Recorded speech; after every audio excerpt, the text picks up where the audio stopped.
Archaeologist Randy White is far beneath the hills of France, searching for a special moment in evolution.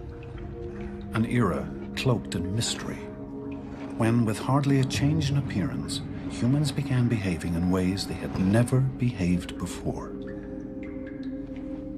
He wants to find out how it was that our ancestors became truly human. It's downright scary to be in these cave environments. They are cold, dark, damp, frightening, dangerous places. When you see people going a kilometer underground or 2 kilometers underground and you find traces of paintings and that sort of thing, there's something much more profound going on than just an interest in exploration. Perhaps this cave that we're exploring here opens onto our site, which could make, if there were any paintings in this cave, could make them the oldest cave paintings on the planet. It's possible Randy White could one day make a discovery as startling as that made in 1994, when others found underground caverns adorned with over 300 images, some painted 34,000 years ago. The oldest rock art known. But finding art is not the only goal. White wants to find something bigger. How the human mind was born. Where once people had looked at bare walls and had seen only walls, now others suddenly saw astounding possibilities. And with art came human technology, human communication, human culture. The question is, what happened to make all this possible?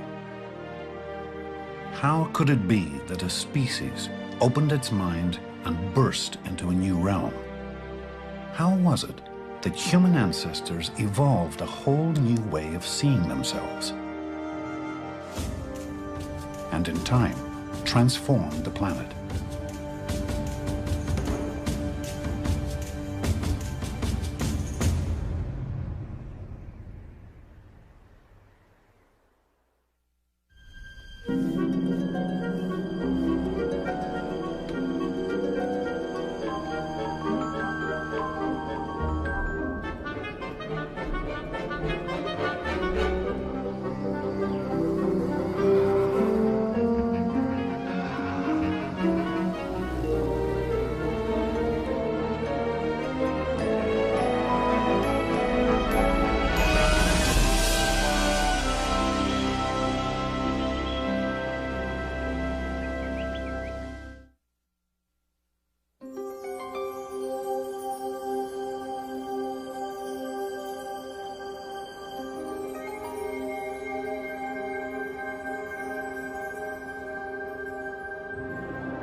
The Great Rift Valley of East Africa.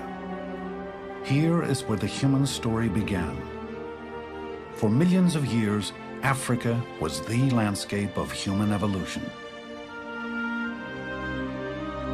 Across this terrain, an ancestral people survived, reproduced, and passed on their traits from generation to generation.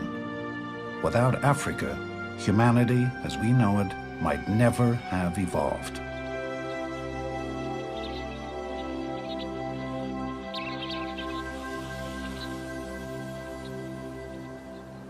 This is an area that was once inhabited by hominids before they were truly human.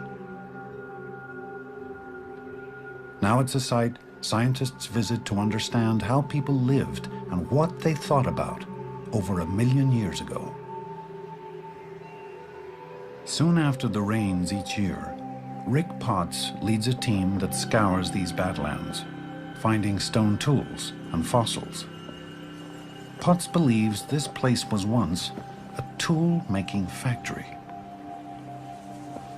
It takes really sharp eyes to find that first fragment of fossil, or to find that sliver of stone tool that says hominids were right here at this spot. And so I knew that we were very close to an ancient soil that was nearly 1 million years old that had previously produced lots of fossil bones and stone tools. Okay. It turned out to be a hand axe, one of those stone tools that our ancestors made for a long, long time, hundreds of thousands of years. These hominids were bringing these rocks down from the highlands, and they were chipping the edges of the tool around, and they could even hold it in their hand like this, use it for digging, or for knocking off flakes that they could use for butchering animals. In a sense, this is the Swiss Army knife of the Paleolithic. Here, these Paleolithic or ancient stone tool people made a variety of simple implements repeatedly for nearly 1 million years. Indeed, their minds were oriented towards survival. They had the ability to make these tools, which had some sophistication to them, but the fact that they kept making them means that they had a kind of a mental template, a regularity of thinking that kept producing these same things over and over again. Chances are they didn't speak to one another like we do, and apparently they got along just fine with this single tool. So 1.5 million years this was around, which is an immense period of time, an absurd period of time. When you think of today, where computer programs don't last for longer than a couple of years before they're improved, before they diversify in some way, and our technology is the same way. It's not the way of the technology of these ancient people 1 million years ago. They didn't have something that we have. The creativity, the innovation, the diversity of cultures that, of course, characterizes our own species. On the Tree of Life, human evolution began around 6 million years ago, when hominids split off from the common ancestor they shared with chimpanzees. They descended from the trees about 4 million years ago and entered a new world. 2.5 million years ago, with a modified hand, they fashioned stone tools and began to depend more and more on a diet of meat. The size of their brains increased dramatically.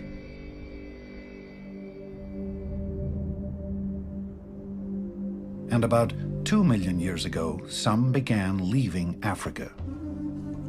These early travelers were successful for a while, but in the end, they all became extinct. It wasn't until about 60,000 years ago that the first truly modern humans, our ancestors, began leaving Africa. They were hunter-gatherers, foraging for food, living in small groups, roaming a wide landscape. But they were different from their predecessors. They had begun a revolutionary way of life. This lifestyle had emerged over millions of years through the multiple processes of evolution: mutation, selection, adaptation, competition, failure, punctuated by the occasional success. It was a story of evolution, of change over time, no different from the stories of so many other species. But in the end, it produced results new to the planet. Behavior changed very radically at around 50,000 years ago. This is someone who lived in Israel, let's say roughly 100,000 years ago, this skull. Now you might say, Israel, is that Africa? At the time, in a sense, it was. If you look at where Israel is today, Israel is on the very margin of Africa, and there have been times in the past when Africa expanded a bit ecologically and Israel was effectively incorporated in Africa. This is someone who looks very much like us. And I think if this person were alive today, if we put the flesh back on and dressed this person properly, we wouldn't see any significant difference. It would not be somebody who would cause you to cross the street if you saw this person coming at you from the other direction. And yet, this 100,000-year-old human did not behave like us. And then here, we have a fully modern person, someone who lived in Africa within the last 40,000 years. Basically the same kind of skull, particularly the same kind of brain, or same shape to the part of the skull that contains the brain. But this is someone who behaved in a very different way than the prior person. This is someone who made a wider range of recognizable stone artifacts, made a lot of artifacts out of bone and ivory and shell, produced art. People like this would be recognizable not only in terms of their appearance, but in terms of their behavior as fully modern humans. In a sense, we're all Africans. If you took a bunch of human babies from anywhere around the world, from Australia, New Guinea, Africa, Europe, and scrambled the babies at birth and brought them up in any society, they'd all be able to learn the same languages, learn how to count, learn how to use computers, learn how to make and use tools. And it suggests that the distinctively human parts of our intelligence were in place before our ancestors split off into the different continents. After leaving Africa some 60,000 years ago, this fully modern species headed east into Asia, and even to Australia. Others followed the coast of the Mediterranean, north, dispersing into the hills, and leaving behind evidence that their minds were unique. Here in Turkey, Mary Steiner and Steve Kuhn have been excavating a home that these early immigrants occupied. A cave called Uchazla, one of the earliest modern human living sites. We're standing in the extreme back of the cave here, and there's been a variety of activities that took place in this part of the site. At a somewhat higher level than the one we're excavating about here, there was a structure, a kind of wall of stones that delimited what we think was a bedding area. A little lower down, what you see is this triangular shape, which is basically a cone of debris, and this was a garbage dump. There's this white material, which is ash, and this sort of yellowish ashy sediment, and every single one of these white specks is a bone or an artifact. This is just chock full of material. It's a garbage dump. Now, that may not seem very romantic, but as an archaeologist, it's a wonderful thing, because garbage is full of evidence about how people lived and what they ate, what they did, how they made their tools. The team hoped they would unearth clues to the routine of life 40,000 years ago. They were in for a surprise. Very quickly after we began excavation here, we realized that we had something truly extraordinary. As soon as we started digging into the sediments, we started finding lots of ornaments. Mostly shell beads, but a variety of other kinds of things. They look like teeth when you first encounter them, and my heart rate goes up, and I think, more human fossils. Yep. Yet another. Just Nacerius? Oh, yeah, yeah, that's Nacerius. And it's got the little hole in it. One of the local species here. It's definitely perforated. Oh, yeah. This one's in very good condition, too, even some of the original color of the shell. It's tremendously exciting and sort of daunting because nobody had reported these before from this part of the world, and your first thought is, what did I do wrong, you know? As they worked the layers of sediment, they began finding beads that dated back 43,000 years, making them the oldest beads found anywhere in the world. Now we have nearly 1,000 ornaments, mostly shell beads of a variety of species, but also things like the claw of a large raptor or large predatory bird that's been notched to be suspended in a sort of necklace fashion. They're always selecting the same species. This is an animal that's relatively rare on beaches, but nonetheless does occur in the area. And uniformly, people selected these. You can see also that they've been artificially perforated by a person, so in order that they could be suspended. For the first time in the Upper Paleolithic, people found it necessary in some areas to say things about themselves using durable material items.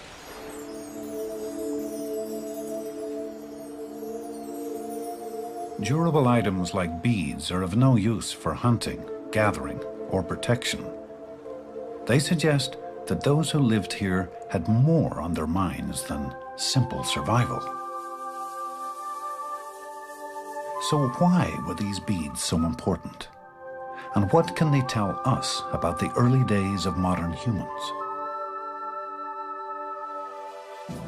Beads and artifacts have been found along the routes our ancestors took.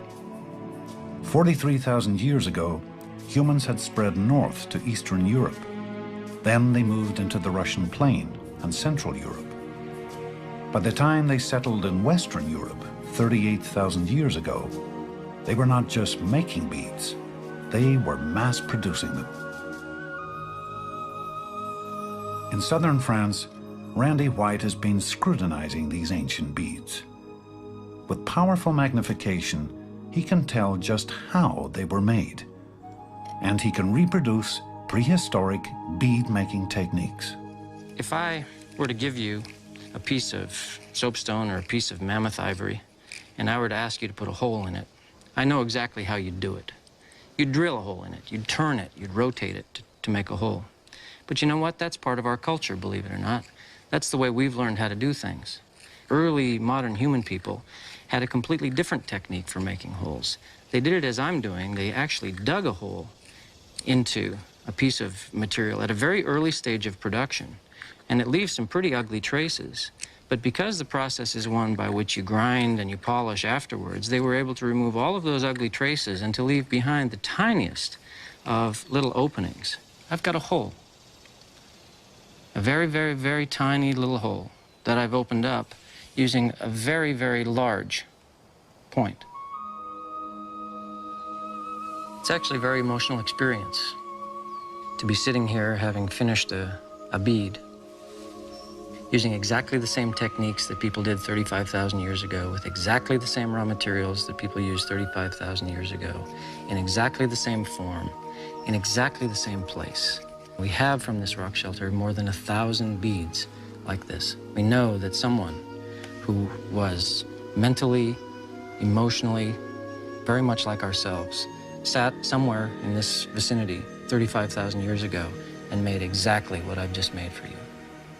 People have tended to look at beads and suggest people were just sort of playing around. But in fact, we know that here at Castelmerle, they were spending thousands of hours making beads when they could have been doing other things that we might think to be more productive. Beads are artifacts of the mind's Big Bang. They are evidence of our creative and cultural beginnings, recalling a time when bands of humans began interacting socially with one another. Expression in materials is really one of the hallmarks of the revolution, if you will. This is something really new on the horizon. This is people creating social identities that don't exist in nature. This is saying, I am a Cro-Magnon woman. I've given birth.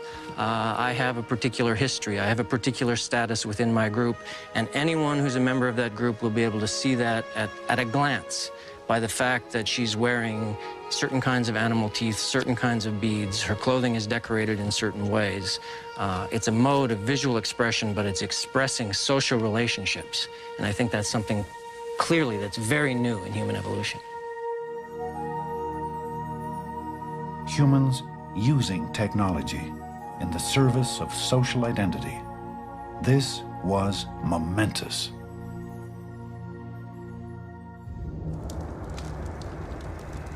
The birth of the human mind occurred in Africa and left its mark as far away as Australia. But the evidence is most abundant in Europe. It was here that these humans encountered another species of hominid, a species almost identical to them, but not quite. And it was this subtle difference that influenced who survived. We call these ancient Europeans Neanderthals. Compared to us, they were massive. Meeting face-to-face a Neanderthal would be quite an impressive experience. They had a very large body mass, some 200 pounds of muscles and bones for a male. The face is very projected forward in its middle part, with almost no cheeks and a receding chin and forehead. And in the middle of this face, there was probably a huge and projecting nose. Neanderthals and humans were different in the ways they lived, and most remarkably, in the ways they died. The burial of La Ferracie shows the body of a male Neanderthal lying on one side in a pit, and that's all. And so far, we have very few evidence of Neanderthal burials with any kind of complex construction or organization. Neanderthals do not display many signs of symbolic life. In fact, we don't know any kind of art or symbols or pictures used by Neanderthals. In contrast, modern humans appear to have treated their dead with extreme care. In the permafrost of Russia, this man was found buried in clothing embroidered with thousands of delicately wrought beads. Does this suggest that modern humans considered life more precious? Could it be that even though human brains were about the same size as Neanderthals, they had dramatically different abilities? The evidence is controversial. So scientists like John Shea of the State University of New York are reenacting the activities of both species to understand how their minds might have differed. The Neanderthal point's big and heavy, and the nature of its heavy handle means that it could not have been thrown very far. In fact, it was probably not thrown at all. It was probably a stabbing weapon, used more or less like a modern bayonet. That means that in order to kill an animal, the Neanderthals had to get up really close and stab this thing into a big, dangerous creature, putting their lives at risk. And if a Neanderthal spear ever was thrown, its range was limited. 20, 21, 22, 23 meters thrown with a Neanderthal-type wooden spear. The modern human weapon, on the other hand, this piece of antler here, is very narrow, cone-shaped, like a bullet. It's attached to a very narrow handle. And this suggests it was probably thrown from a great distance. Making the antler point takes hours and hours and hours. You have to soak the antler until it's just right, and then carve it by abrading it against a piece of sandstone, something more or less like this. You know, it takes a tremendous amount of patience to impose will, to impose design on this antler. It takes no great amount of time to impose one's will on stone. Stone's a very, very easy material to shape. The Neanderthal point could have been made in a matter of minutes. It's very, very simple when you know how to chip stone the correct way. Quick and dirty is the name of the game for Neanderthal technology. The next thing you want to do, you see this ridge here? The way the ridge sticks up? Hold this up like I showed you, and then with your hammerstone, hit right there. On, and you'll undercut this whole mass and flatten the thing out. What I'm doing in teaching stone technology here is I'm trying to recreate the evolutionary environment. This is probably the way modern humans transfer these skills, is an older individual sitting around with younger individuals. You can share information. Neanderthals, we don't have any evidence of systematic teaching. There's probably something, they reinvented the wheel a lot. Beyond 50,000 years back in earlier antiquity, it's the same thing over and over and over again. That tells you there's not a lot of information being transferred, probably just imitation. But after 50,000, when the modern humans show up on the scene, every generation there's something new. Not simply to duplicate old technology, but to build on the experience, knowledge, and wisdom of elders. This, for modern humans, was a vital strategic advantage. Now stop. Now, technology could improve from one generation to the next.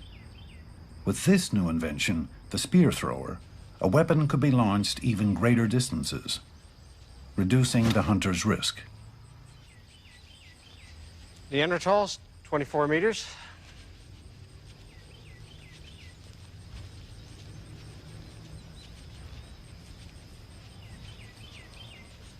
.42 meters. Advantage, modern humans. Improved technology suggests a great deal about a human's emerging ability to transmit information over great distances across time. These pictures are a way to communicate with someone else without this person being here. It can be at a far distance, or it can be in a far future. And this is what apparently Neanderthals did not do. Fossils tell us Neanderthals lived in small, often isolated pockets, largely cut off from other Neanderthals. For some reasons, when they could not survive longer in this spot, they would just move away. The picture we have of the upper Paleolithic modern humans in Europe is quite different. For modern humans, portable art may have served as a means of communication. some of it traveling hundreds of miles from where it had been created. It's very clear that these people were involved in nets of exchanges at long distance. They belong to a big entity, a big cultural entity, and it's very likely that Neanderthals did not have this at all.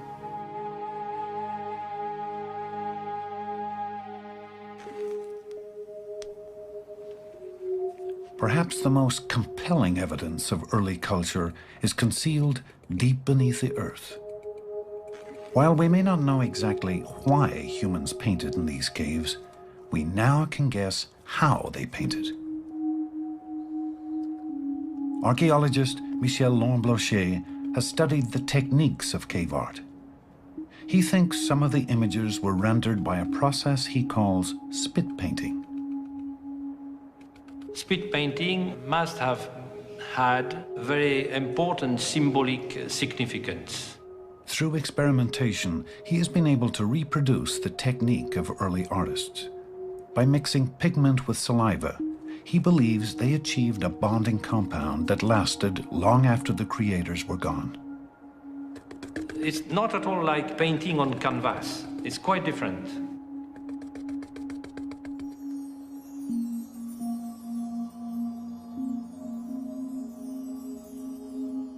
The cave is full of shapes, natural shapes.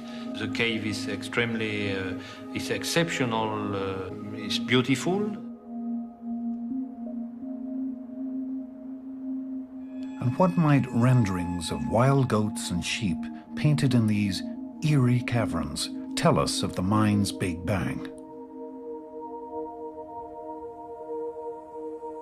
This is the first manifestation of human imagination. Modern men tend to make their imprint on the landscape, on the territory. So it's why they penetrated in the deepest part of the earth. It's like to express themselves, to say that we are the owner of the earth in some way, and we have some relationship, personal relationship, with the spirit living inside the earth.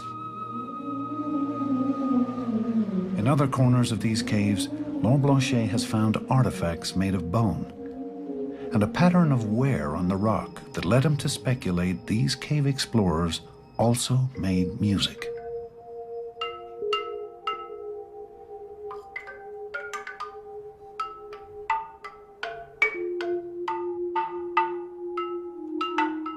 I have the feeling to be in a cathedral here, a big cathedral, an important cathedral.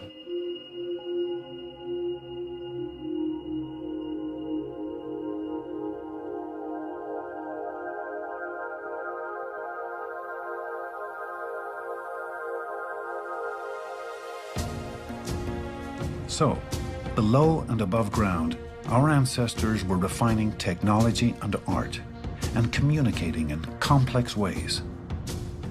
It appears as if these changes occurred rapidly. How could it have happened? My own view is that there was a brain change, that there was a genetic change that promoted the fully modern human brain, that allowed the kind of innovation and invention, the ability to innovate and invent that is a characteristic of modern humans.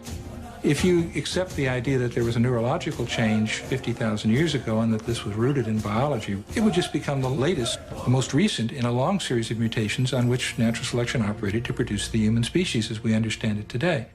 It's very likely that the changes in the brain didn't happen overnight. There wasn't one magical mutation that miraculously allowed us to speak and to walk upright and to cooperate with one another and to figure out how the world works. Evolution doesn't work that way. It would be staggeringly improbable for one mutation to do all of that.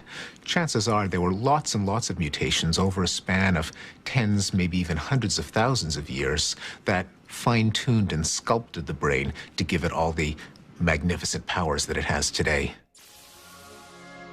The actual organization of behavior goes on at the level of the individual nerve cells and their connections. We have 100 billion nerve cells, probably 100 trillion connections. It's just mind-boggling to think of all the different ways in which they are arranged. And a lot of our evolution consisted not just in getting more of this stuff, but in wiring it in precise ways to support intelligence. So it may not have been the size of the human brain, but its wiring that endowed us with powerful new skills. According to Richard Wrangham, one of these skills was the knack for living a complex social life. Here in East Africa, chimpanzees show us how we might have interacted with others before the mind's Big Bang.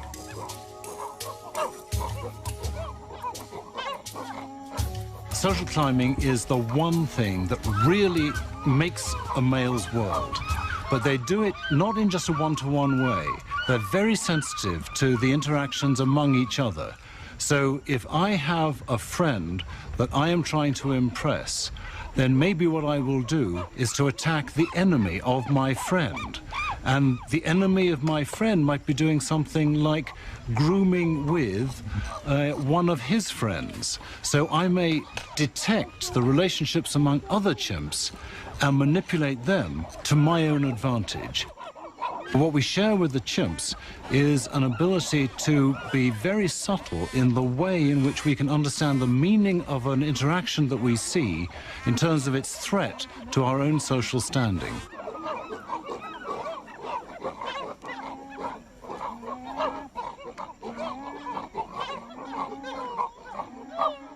In humans, a little word to the father of a badly behaved adolescent, and all of a sudden you can control their behavior. But no such thing happens with chimps. You have to actually exert physical force or the threat of physical force. But after about 6 million years of separate evolution, humans acquired a significant social advantage. How much subtler, how much more satisfying if the Council of Elders can sit round the fire at night and say, you know, Joe there, he's behaving really badly, we've got to do something about him. That's what chimps can't do. There's much more chimpanzees cannot do. The University of St Andrews in Scotland. Here, Andrew Whiten considers differences between chimp minds and human minds. With unlikely tools, he and others have identified another critical advantage, and possibly a key to the human mind's stunning success. Okay. Mind reading. Will this 3-year-old be able to look at things from someone else's point of view? Can she make inferences about others' thoughts? Can she spot deception? Daddy. Sally, watch this. She's going to go put the marble in the basket. Are you ready? Cover it up. Okay. And then Sally's going to go out to play, like you did out in the garden. Ready? Off she goes. Okay, she's going out to play, and while she's out to play, here's Naughty Ann coming, and she's going to take the marble out of the basket. While Sally is away, deceitful Anne will now hide Sally's marble. Go in. There we go. And then Anne's going to come over here. And do you know what's happening? Where did Sally go? She went out to play. Where's she gone? She's coming back. And she's going to come and look for her favourite marble. Where's Sally going to look for her marble now? I think it's in here. You think Sally's going to look in there? Why do you think she's going to look in there? I think it's find it. That's where it was. Through the age of 3, researchers have found that a child is unable to ascribe actions, motives, and beliefs to others. But by the age of 5, the child's brain has developed a capacity for stepping into someone else's mind. This is Sally. Sally is coming back from playing. And Sally's going to go and look for her marble. Where is she going to look for her marble? She's going to... where's she going to look? Basket. In the basket. Okay, shall we let her look in the basket? Yep. Why did she look in the basket? Because the marble could have been there, but it wasn't. Okay, so where is the marble? Do you remember? Yep.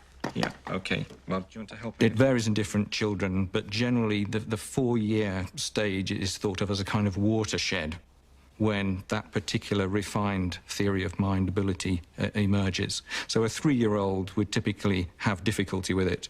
A 5-year-old has generally mastered it. And so far, no chimpanzee has passed any test of the attribution of false belief that a 5-year-old child passes.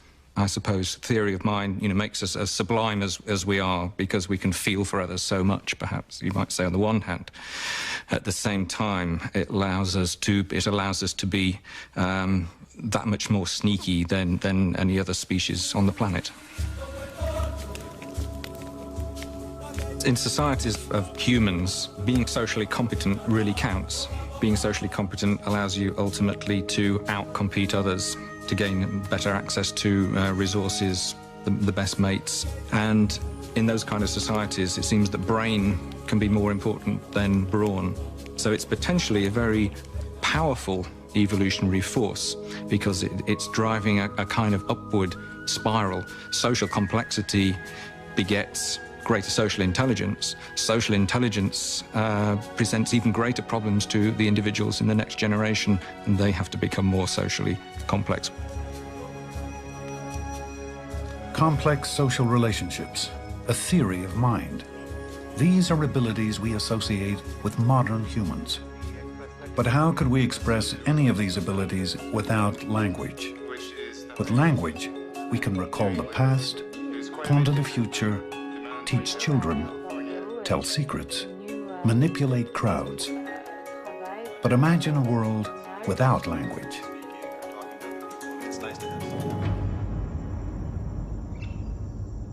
Nicaragua, Central America.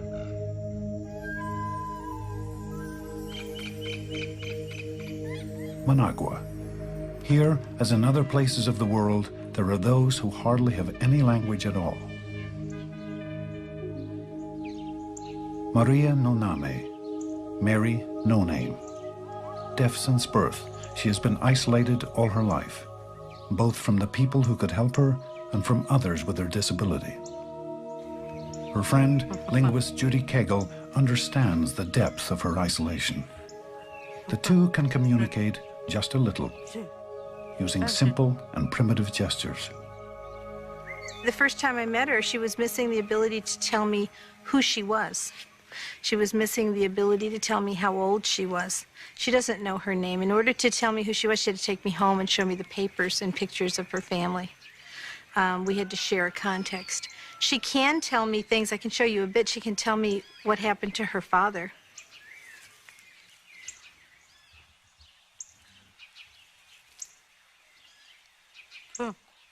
I asked her about her father dying, and she said 3, okay? What 3 meant was he was shot 3 times. I know this from working with the other deaf signer, that she said he was shot in 3 places. And that's how her father died, right? Yeah. Right.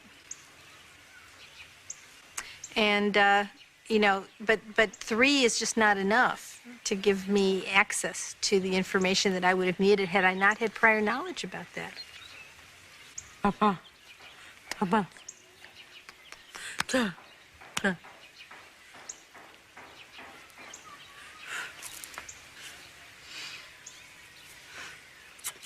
Okay. What she's saying is, I had a daughter that went away and got married, and that was it. She never came back. I had a son that went away, and I never heard from him again.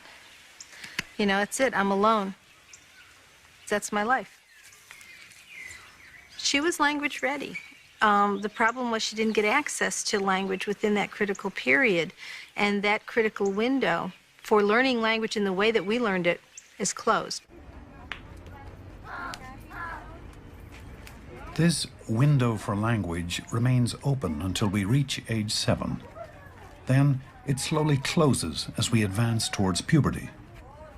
Before the 1980s, many deaf Nicaraguans were like Mary No Name. They never encountered the window for language because they never encountered others with their disability. But in 1980, after the Nicaraguan Revolution, the new government tried to enhance deaf people's lives. It brought deaf village children into Managua to end their isolation.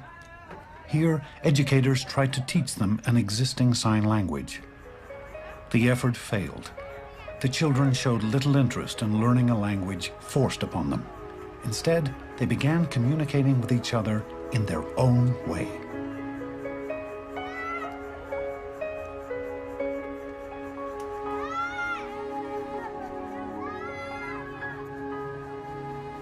Judy Cagle was summoned from the United States to sort out the problem.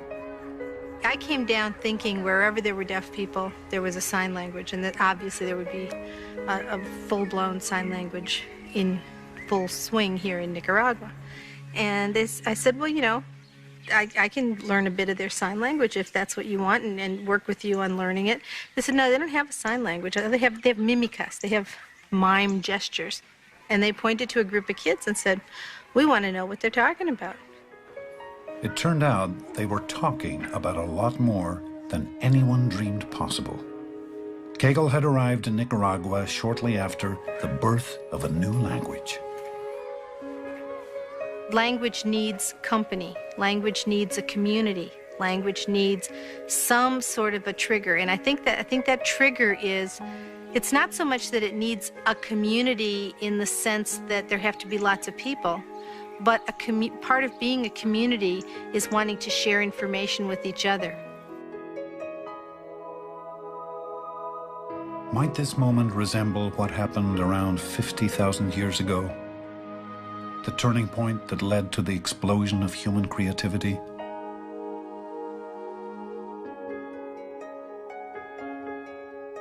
Language does not need a voice. It is our legacy, an inevitability of being human.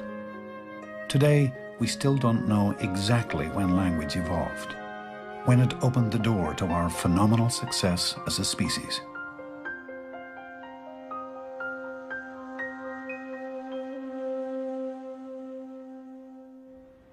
This is a verb reduplicated. But language, every language, depends on strict rules, all of them familiar. That's a role shift to a man looking at the bird, then back to the man falling off the mountain, dreaming that he's going to fly like a bird.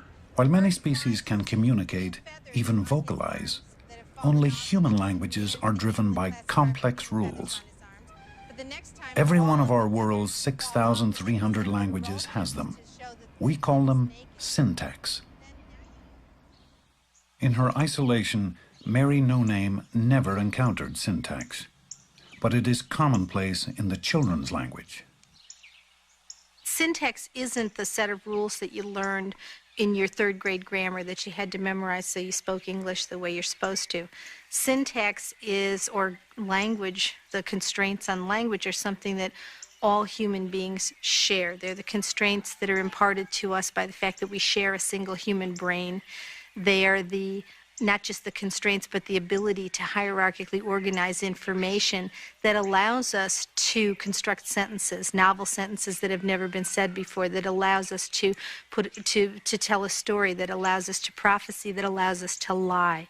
I can sheerly communicate for communication's sake when I have syntax. Then I can truly use a language.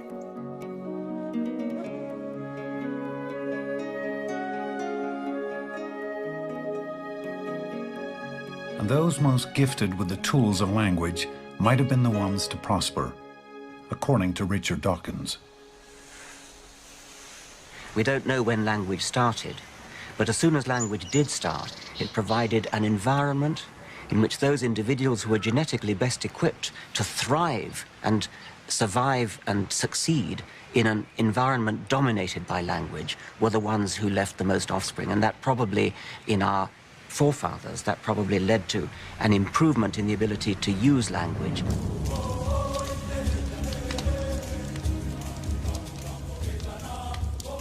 What exactly was the evolutionary purpose of language? Was it to discuss water holes, weapons, what lay over the hill? Or might it have had another advantage? The answer may be surprising.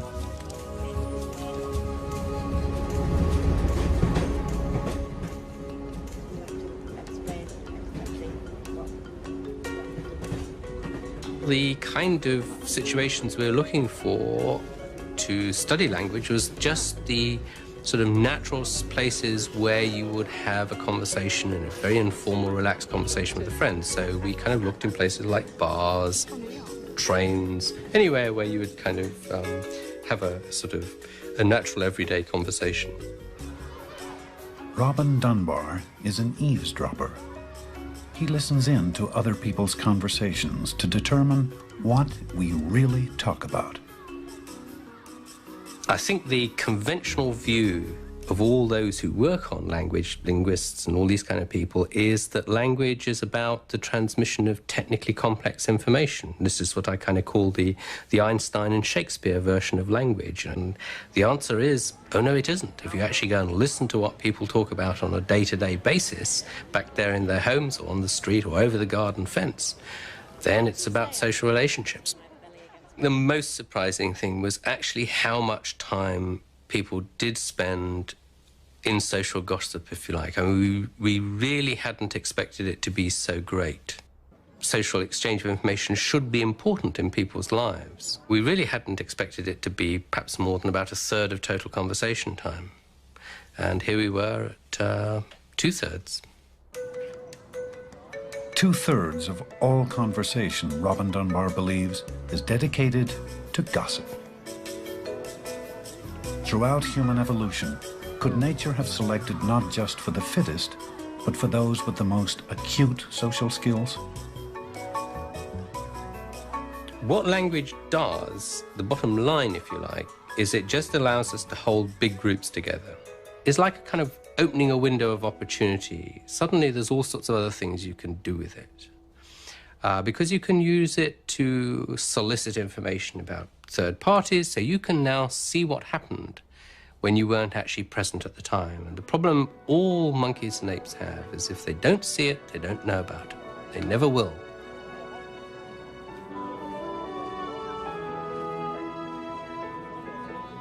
Gossip is certainly one of the things that language is useful for, because it's always handy to know who needs a favor, who can offer a favor, who's available, who's under the protection of a jealous spouse. And being the first to get a piece of gossip is like engaging in insider trading. You can capitalize on an opportunity before anyone else can.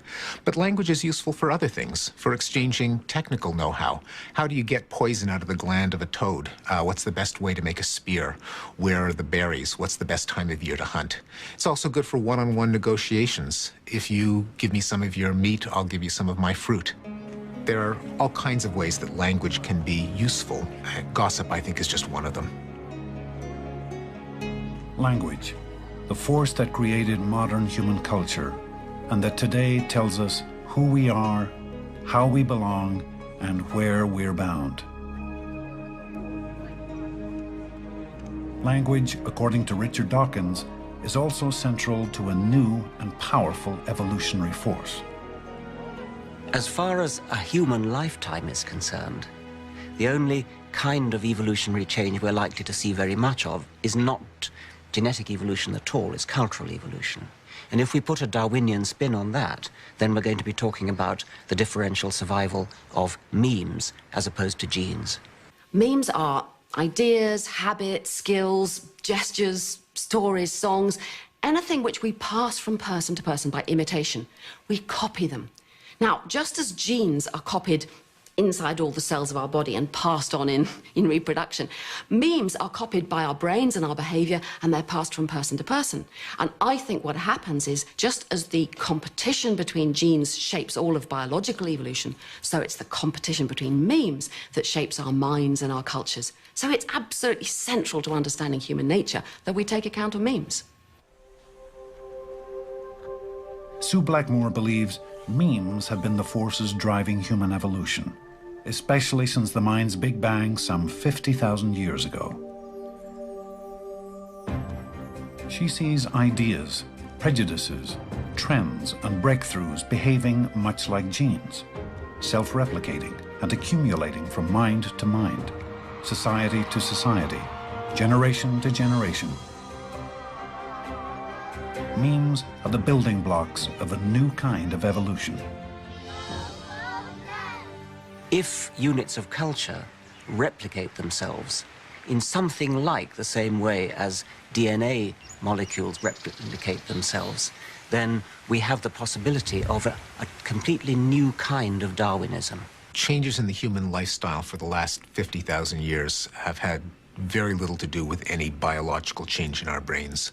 The reason that we live differently today from the way the cavemen lived is not because we have better brains, but because we've been accumulating all of the thousands of discoveries that our ancestors have made, and we have the benefit of a huge history of inventions that we communicate non-genetically, through language, through documents, through customs. Memes can be more than passing fads. They can be titanic. They can modify the world, revolutionize life, even suppress the forces of biological evolution. Consider insulin, one such meme, now some 80 years old. Before insulin, diabetics weren't expected to live. It was really considered a fatal disease. I would probably not be here without insulin. It's just been a huge... It's allowed me personally, as a diabetic, to live. 14-year-old Jared is on a week-long hike with others who share his disease, juvenile diabetes. An outing like this may not appear revolutionary, but it is. With exercise, a diabetic's blood sugar balance can plummet dangerously. 231. Normally that's pretty high, but on the trail we try to keep our blood sugars up just in case we go low. And, you know, we just want to make sure that we've got plenty of sugar in there since we're doing so much exercise. Jared has his condition under control, thanks to a device that supplies him with insulin the instant it's required. This may seem mundane today, but before the 1920s, individuals like Jared would have died as children, never to reach the age of reproduction, never to pass on their genes.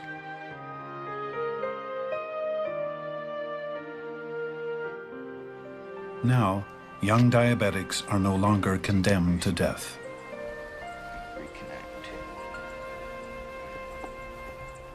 Insulin, an idea that became a cure, is just one more meme that helps modern humans elude the forces of evolution. Like so many other scientific breakthroughs, it provides us with new ways to survive. A lot of the creations of the brain can make up for physical deficiencies and could actually change the course of evolution. Thousands of years ago, someone who was severely nearsighted probably wouldn't have had many descendants. He would have been eaten or fallen off a cliff a long time ago. But we invented eyeglasses, and now being nearsighted has no disadvantage at all.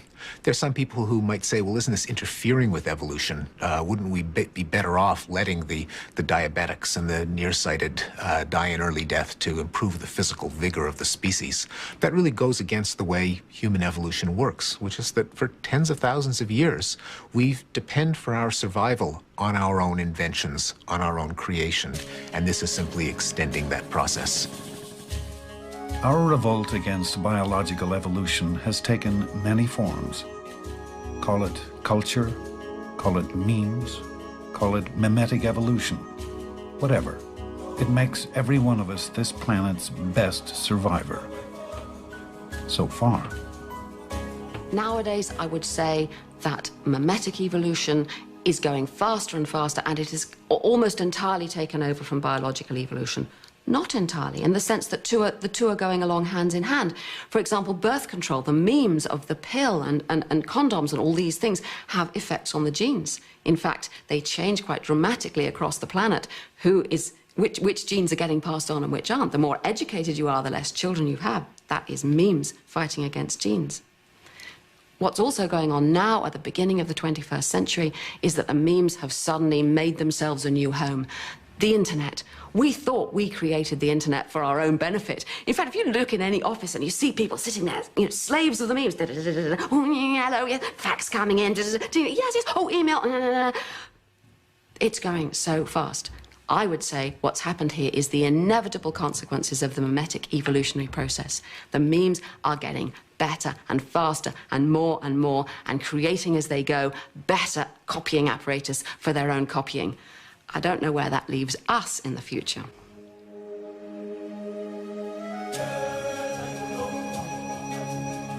For our species, as for all others, biological evolution has been the primary engine of change.